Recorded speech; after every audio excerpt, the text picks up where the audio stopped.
Integrated renewable energy ప్రాజెక్ట్ను మన prime 9 ఎక్స్క్లూజివ్గా విజువల్స్ని మీకు అందిస్తోంది.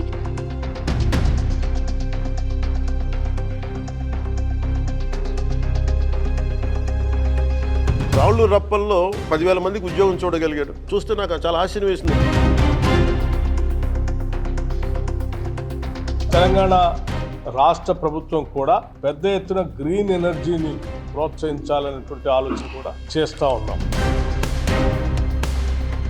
Now India is having very good advantages. I'm telling you again and again.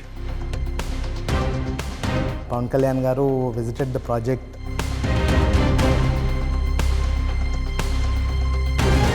ఇది ప్రపంచంలోనే it's a very unique project అండి. Pinapuram green co integrated renewable energy ప్రాజెక్టుపై స్పెషల్ స్టోరీ మీ ప్రైమ్ 9 న్యూస్లో.